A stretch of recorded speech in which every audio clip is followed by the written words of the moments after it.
तो भाई लोग, आज की वीडियो में आपको बहुत ज़्यादा फायदा होने वाला है, क्योंकि आज की इस वीडियो के अंदर मैं आपके लिए एक ऐसा टॉपिक लेके आया हूँ जो कि इतना ज़्यादा इम्पोर्टेंट है कि ये हर साल आता ही है। और इस टॉपिक का नेम है SN1 अभिक्रिया। और इसका जुड़वा भाई भी है ना, जिसे बोलते हैं SN2 अभिक्रिया। ये दोनों ही अभिक्रियाएं बहुत ज़्यादा इम्पोर्टेंट है। नहीं, झूठ बोल रहा है। अरे नहीं भाई, झूठ नहीं बोल रहा, सच बोल रहा हूँ। अगर आपको यकीन नहीं हो रहा ना, तो आप PYQ निकाल के देख सकते हैं, ये क्वेश्चन डेफिनेटली मिल जाएगा। तो चलिए SN1 अभिक्रिया को खतरनाक तरीके से सॉल्व करते हैं। सबसे पहले मैं आपको बता देता हूँ कि क्वेश्चन किस टाइप से पूछा जाता है। यहाँ पर देख सकते हैं, क्वेश्चन आपको इस टाइप से पूछा जाएगा कि SN1 अभिक्रिया को एक अनुक अभिक्रिया भी कहते हैं, है ना। तो क्वेश्चन किस टाइप से आएगा कि SN1 नाभिक स्नेही प्रतिस्थापन अभिक्रिया की क्रियाविधि को उदाहरण सहित समझाइए।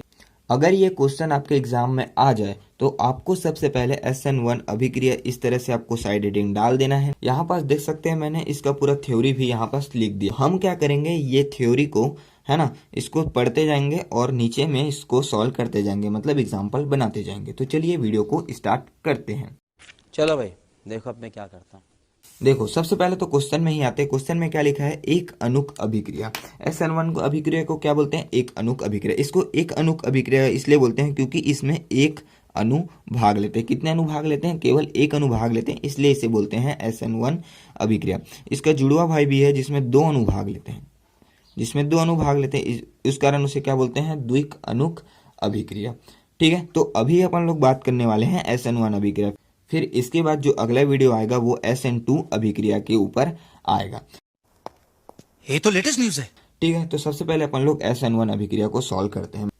तो चलिए अब थ्योरी को पढ़ते जाते हैं और सॉल्व करते जाते हैं। यहाँ पर क्या लिखा है थ्योरी में, यह अभिक्रिया दो चरणों में पूर्ण होती है। कौन सी अभिक्रिया, SN1 या एक अनुक अभिक्रिया। ठीक है, तो ये जो अभिक्रिया है वो दो चरण में पूर्ण होगी। देखिए, यहाँ से यहाँ तक का जो थ्योरी है वो पहले पद का है, और यहाँ से यहाँ तक का जो थ्योरी है वो दूसरे पद का है। तो सबसे पहले पहले पद का बनाएंगे। ठीक है, तो क्या लिखा है, यह अभिक्रिया दो चरणों में पूर्ण होती है। पहले पद में एल्किल हैलाइड बंध का विदलन होता है और कार्बोकेटायन बनता है। यह क्रिया मंद गति से होती है। तो अपन लोग एग्जाम्पल ऐसे लिख देते हैं। ठीक है, क्योंकि उदाहरण सहित बोले इसलिए एग्जाम्पल। यह अभिक्रिया कितने चरण में पूर्ण होती है, पढ़े हैं, दो चरण में। तो सबसे पहले यहाँ पर ऐसे में डाल देता हूँ प्रथम पद, प्रथम पद। अब प्रथम पद का थ्योरी पढ़ते हैं। यहाँ पर क्या लिखा है, पहले पद में एल्किल हैलाइड बंध का विदलन होता है और कार्बोकेटायन बनता है।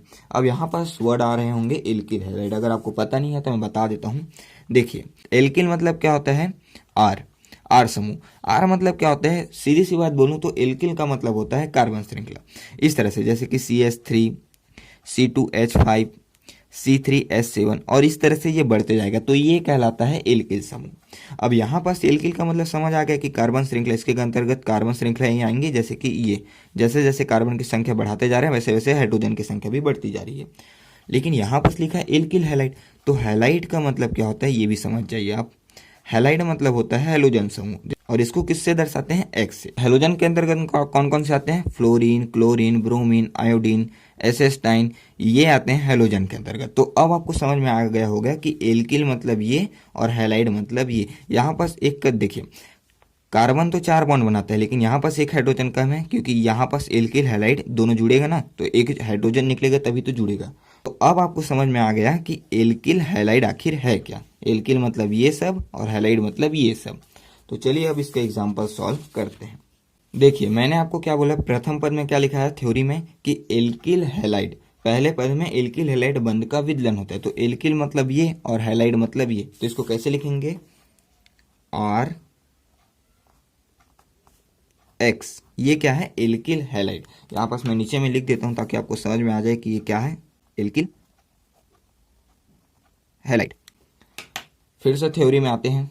क्या लिखा है, एल्किल हैलाइड बंध का विदलन होता है और कार्बोकेटायन बनता है। क्या बनता है, कार्बोकेटायन, है ना। तो एल्किल हैलाइड बंध का क्या होता है, विदलन होता है ना। तो यहाँ पास लिखेंगे विषम विदलन। विदलन मतलब क्या होता है, टूटना।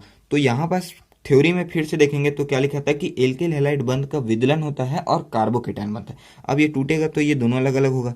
तो आपको पता है कि ये आर जो होता है वो प्लस होता है और जो हैलाइड होता है वो हमेशा माइनस। तो ये, तो ये जो बना है ना R+, यही अपना क्या है, कार्बोकेटायन, कार्बोकेटायन।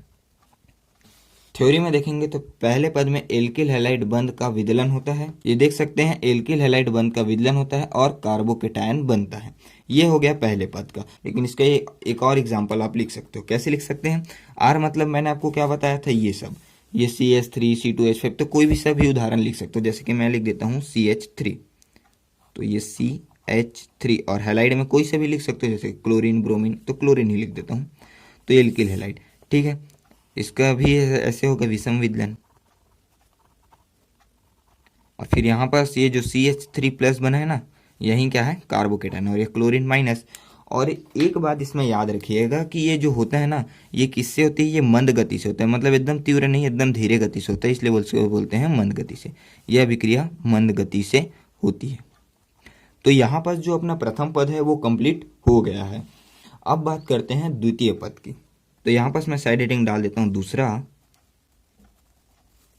द्वितीय पद। देखिए द्वितीय पद का यहाँ पर क्या लिखा है थ्योरी, कि द्वितीय पद में यह कार्बोकेटायन, कौन सा कार्बोकेटायन, ये वाला, ये जो R+ बना है ना, ये कार्बोकेटायन। तो द्वितीय पद में, यहाँ पास पेज नहीं था इसलिए मैंने नया पेज लिया है। तो द्वितीय पद क्या बोल रहा है कि द्वितीय पद में यह कार्बोकेटायन न्यूक्लियोफिलिक अभिकर्मक को शीघ्रता से क्रिया करके उत्पाद बनाता है। अब यहाँ पास आपको एक डाउट आ रहा होगा कि सर यहाँ पास न्यूक्लियोफिलिक अभिकर्मक क्या है। तो न्यूक्लियोफिलिक अभिकर्मक किसको कहते हैं मैं बता देता हूँ। न्यूक्लियोफिलिक अभिकर्मक कहते हैं OH को। इससे क्या कहते हैं, न्यूक्लियोफिलिक अभिकर्मक कहते हैं। अब देखिए सॉल्व करते जाएंगे ना। द्वितीय पद में यह कार्बोकेटायन, कौन कार्बोकेटायन, तो ये R+ है ना, यही कार्बोकेटायन है। तो द्वितीय पद में यह कार्बोकेटायन मतलब R+। न्यूक्लियोफिलिक अभिकर्मक, मैंने क्या बोला है, न्यूक्लियोफिलिक अभिकर्मक किसको कहते हैं, OH को। तो ये द्वितीय पद में यह कार्बोकेटायन न्यूक्लियोफिलिक अभिकर्मक अर्थात OH से क्रिया करके, को शीघ्रता से क्रिया करके उत्पाद में बना देता है, उत्पाद बना देता है। तो ये इस तरह से उत्पाद क्या बनेगा, OROH, इसको क्या बोलते हैं, एल्कोहल। फिर से समझिएगा, द्वितीय पद में यह कार्बोकेटायन न्यूक्लियोफिलिक अभिकर्मक को शीघ्रता मतलब यहाँ पास क्या हो रहा है, देखिए जो पहला पद था वो मंद गति से हो रहा था, तो ये दूसरा पद जो होता है वो तीव्र गति अर्थात शीघ्रता से। ठीक है, यहाँ पास लिखा है शीघ्रता से क्रिया करके उत्पाद बनाता है, और इस उत्पाद का नाम क्या है, एल्कोहल। ठीक है, ये क्या है, कार्बोकेटायन। ऐसे नाम लिखना है ना, तब आपको एग्जाम में अच्छे खासे नंबर मिलेंगे। ये कार्बोकेटायन और ये क्या है, न्यूक्लियोफिलिक अभिकर्मक। ठीक है, द्वितीय पद में यह कार्बोकेटायन न्यूक्लियोफिलिक अभिकर्मक को शीघ्रता से क्रिया करके उत्पाद में परिवर्तित कर देता है। और उसके बाद और लिखा है कि अभिक्रिया की दर प्रारंभिक पद पर निर्भर करती है। अगर प्रारंभिक पद में कार्बोकेटायन नहीं बनता तो क्या ये बनता, एल्कोहल नहीं बनता। क्यों, क्योंकि R+ ही नहीं बनता, तो ये कहाँ से बनता है ना। तो यही बात लिखा है कि अभिक्रिया की दर प्रारंभिक पद पर निर्भर करती है, क्योंकि प्रारंभिक पद पर ही निर्भर करती है, क्योंकि प्रारंभिक पद में कार्बोकेटायन बनता है तब जाके तो ये एल्कोहल बनता है ना। फिर क्या लिखा है कि इस पद में संक्रमण अवस्था में केवल एक अणु भाग लेते हैं। यहाँ पास देख सकते हैं, इसमें ना प्रथम पद के अनुसार चलेंगे। देखिए यहाँ पास प्रथम पद में कितने अणु भाग ले रहे हैं, केवल एक अणु। ये एल्किल हैलाइड केवल एक अणु है, तो प्रथम पद में केवल एक अणु भाग लेते हैं, इसलिए इसे एक अणुक प्रतिस्थापन अभिक्रिया कहते हैं। अब यही है आपका SN1 अभिक्रिया, ये प्रथम पद है और यहाँ से द्वितीय पद है। तो चलिए अब आप इसका स्क्रीनशॉट ले लीजिए ताकि आप इसको नोट्स में अच्छे तरह से लिख सकें। ये आपका पहला स्क्रीनशॉट, ये आपका दूसरा स्क्रीनशॉट, और ये आपका तीसरा स्क्रीनशॉट।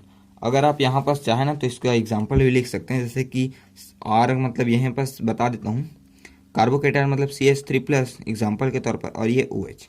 तो यहाँ पर शीघ्रता से क्रिया करके क्या बन जाएगा, CH3OH, ये भी है। तो यहाँ पर इसका ये दोनों एग्जाम्पल लिख देंगे तो अच्छे खासे नंबर मिल जाए। ठीक है, अगर आपको कहीं पास भी डाउट आया हो तो प्लीज़ नीचे कमेंट कर सकते हैं। अगर वीडियो अच्छी लगी हो तो प्लीज़ लाइक करें, शेयर करें, सब्सक्राइब करें। Thank you.